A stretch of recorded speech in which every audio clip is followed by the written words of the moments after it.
This is the weekly business news in English on TV3. I am Nugzaru Khadze. How do you do? Georgia has celebrated the 23rd anniversary of its national and state independence. The air display opened the event dedicated to the Independence Day. Iroquois-type helicopters unfolded Georgia's national flag in the sky over the Freedom Square. The President of Georgia, as the country's commander-in-chief, received the report of the Chief of General Staff and addressed the soldiers with a short speech. The Prime Minister and the Minister of Defense also greeted the guests and the soldiers. The Prime Minister especially congratulated the servicemen who have participated in peacekeeping operations shoulder to shoulder with the troops of our partner countries. One of the key components of the celebration was taking of ceremonial oath by the recruits. That day, 200 new soldiers joined the Georgian Armed Forces. The recruits swore allegiance to God and nation. Within the framework of the Independence Day celebrations, all state bodies and organizations presented their annual achievements and acquainted the citizens of Tbilisi with them. The greatest public interest was focused on the technical equipment and armament of the Ministry of Internal Affairs and the Defense Ministry of Georgia.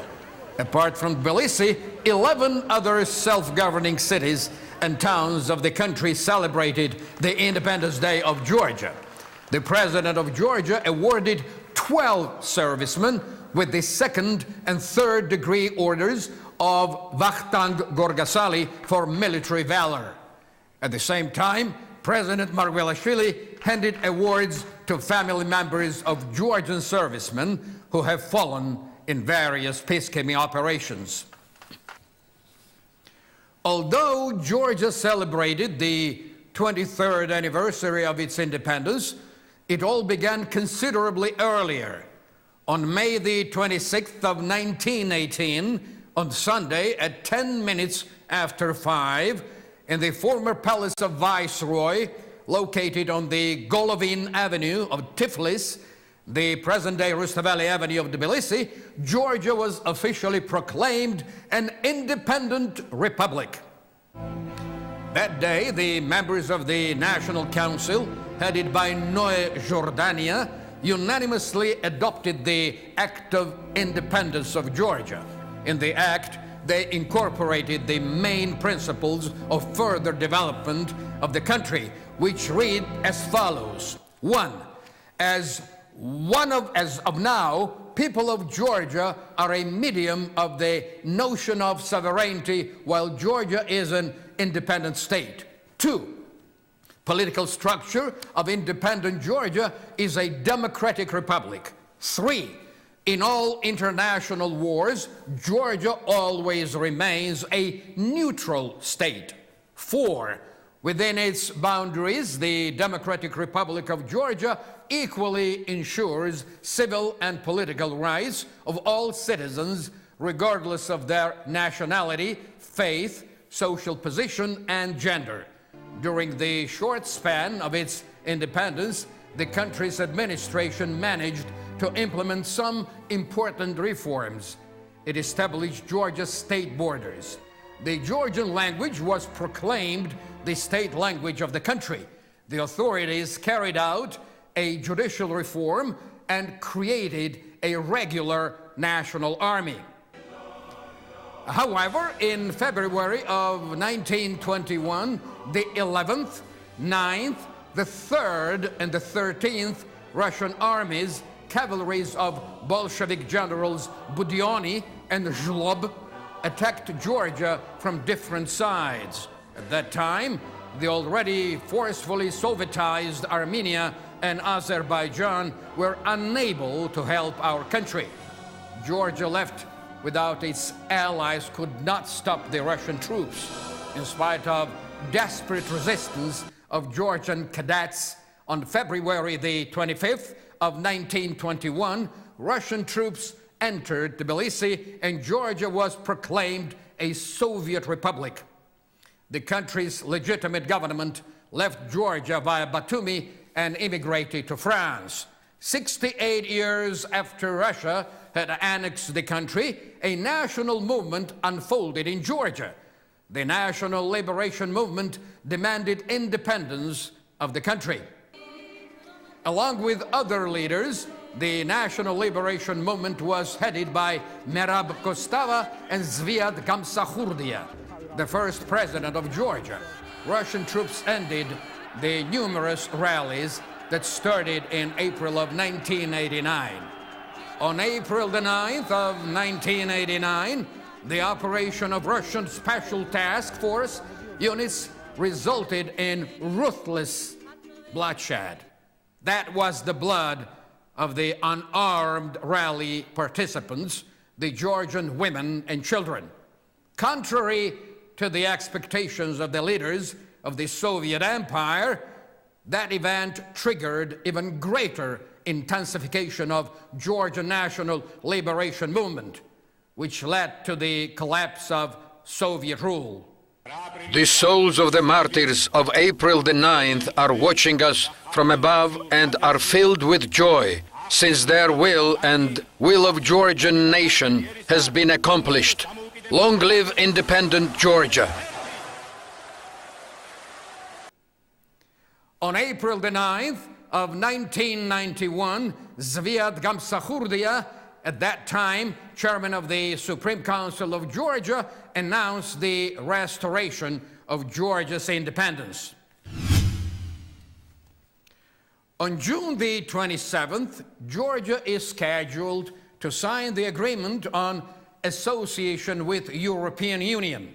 Last week, the official news broke the information about the decision of the Georgian government that this important document would be signed by the Prime Minister of Georgia, Irakli Garibashvili. At a special press conference, David Pataraya, the parliamentary secretary of the president, declared that the president had decided to yield a one-time authorization to sign the agreement on association with European Union to the Prime Minister of Georgia. Pataraya explained that according to the Constitution, signing of the agreement falls under the competence of the president. However, President Margvelashvili's decision is aimed at ensuring the legitimacy of Prime Minister's signature for now and forever. It was a concession of my authority without preliminary consultations. I delegated my authority to the Premier and fortified it by legal means. That way, no question will be ever asked regarding this most important signature. The parliamentary majority argues that Margvelashvili arrived at this decision after the resolution of the government became known to the public. On the other hand, representatives of non-governmental organizations, experts and political scientists believe that actually, by this fine gesture, the president evinced who is authorized either to sign or to delegate powers of signing the document. In their opinion, by his statement, President Margvelashvili ended the discussion of this issue and answered all questions which could appear in connection with the legitimacy of signing the agreement. The president put the decision of the government within the framework of legislation. Later, the Prime Minister commented on this issue. He said he would not countersign the decree issued by Margvelashvili.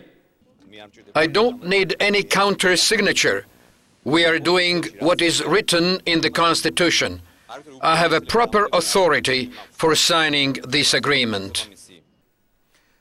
Jurists explain that the president's decree needs the Prime Minister's counter-signature. Otherwise, the president's decree will be invalid.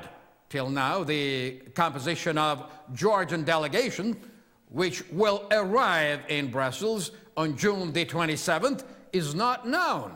It is also unknown whether President Margvelashvili will attend the ceremony of signing the agreement.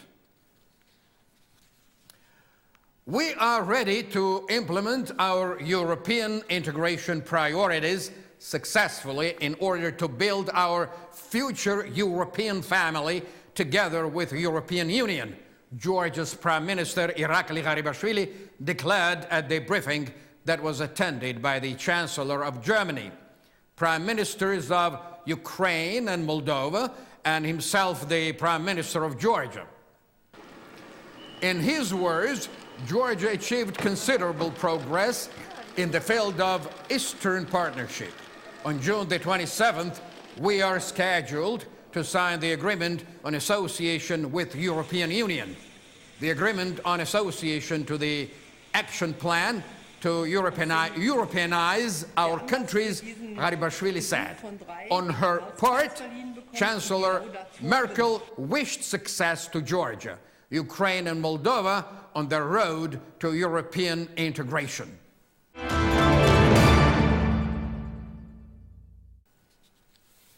There was a huge talk of the town about the demand for Georgian politicians in Ukraine. Such trustworthy Ukrainian political figures as Poroshenko and Klitschko confirmed that they have been studying the possibility of inviting Mikhail Saakashvili, Kacha Bendukidze, Georgi Vashadze, and others as consultants in building a newly independent Ukraine. The members of current Georgian government and parliamentary majority attempted to dissuade the Ukrainians from their decision to hire the members of the national movement as their consultants, thinking that their Ukrainian colleagues are probably not aware that during their 9-year-long rule, the National Movement Party used to ignore the needs of ordinary people. If they make the choice in favor of national movement experts, they will have to choose between beautiful bridges, glass-walled police headquarters, houses of justice, and the streets that boast more beggars than pedestrians in rush hours. Political opposition in occupied Abkhazia demand the resignation of de facto president, prosecutor general, and administration heads of several districts. The pretext of opposition's protest is the process of illegal passportization, agreement on oil extraction, and rampant unemployment.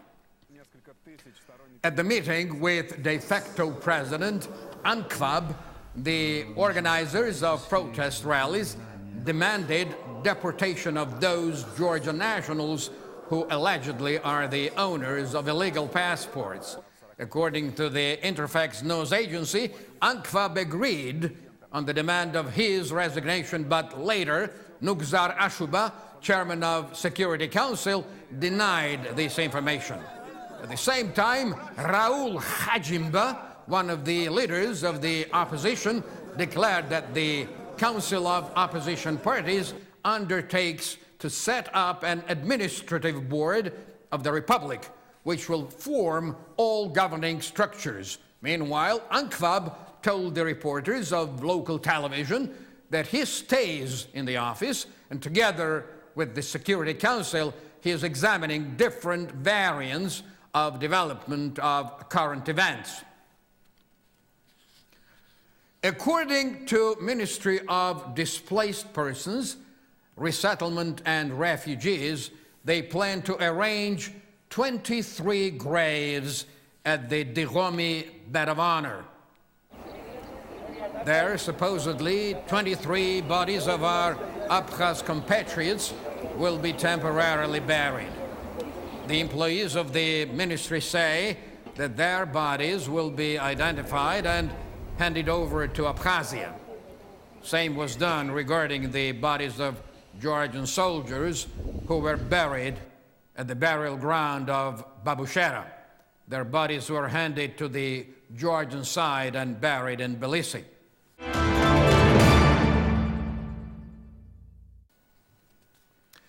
Within the framework of his regional tour, the Georgian Prime Minister surveyed the main building of land reclamation system in the village of Bulachauri and had a talk with local residents.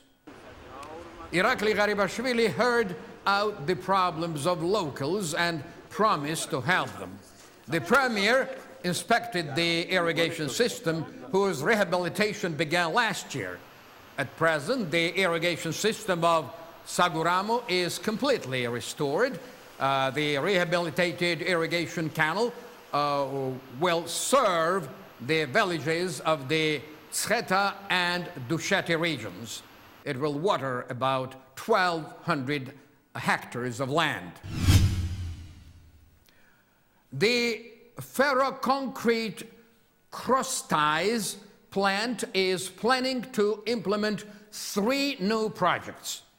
At the presentation of the projects, the director of the company pointed out that the sequestration once imposed on the Mixori Ltd and its subsidiary company Ferroconcrete Cross-Ties plant has been revoked. All of these projects are important for the entire region because till now none of our neighboring countries has the analogous enterprise. These are innovational projects. Currently, several million worth investment is funneled into this undertaking. Partially, it will be a loan. As for the machines and equipment, they will be purchased by credit. Work on the project is underway. They have plans for manufacturing ferroconcrete beams for turnouts, as well as the production of specific ferroconcrete cross ties for low radius curves. The Minister of Economy opened a modernized plant of Heidelberg cement in Rustavi. The project of modernization of the Rustavi cement plant envisaged installation of state-of-the-art equipment, which would ensure improvement of the quality of the plant's final product and extension of its range. Overall investment in modernization made up 4 million lari, and the work was completed in May. Minister Georgi Kvirikashvili and Director General of Heidelberg Cement inspected the modernized plant. The Minister of Economy pointed out that the product of Heidelberg cement complies with German standards and it can be used in the high tensile structures. Heidelberg doesn't intend to stop its investments in Georgia. On June the 2nd, in Germany, at the meeting with the representatives of German government and Heidelberg Cement, the further plans of the corporation will be discussed in connection with the strategy of the company's new investments in Georgia. Federation of Consumers publicized the results of its researches on cheese. According to Madonna Koidze, chief of the Consumer Federation, the laboratory research proved that 35 samples out of 50 probes of cheeses purchased in different cities and towns contained intestinal bacteria, golden staphylococcus, and other toxins. She said that, as a rule, homemade cheese, that is, the cheese produced by the farmers, did not meet the standards, while all samples of factory-produced cheese proved to be clean and harmless. As they say at the National Agency of Foodstuff, consumers have claims on the cheese that is sold by street vendors. But the agency is not authorized to inspect their foodstuff or fine the violators of quality standards. They advise the consumers to hold back from buying the products that are sold in the streets, since they are not checked at the laboratory. According to Shalva Pipia, Minister of Agriculture, they intend to toughen control over the foodstuff that is sold in the streets. They will also inspect more trading outlets. And finally, in 3 months, Anaklia will host one of the biggest festivals of electronic music called Kazantip.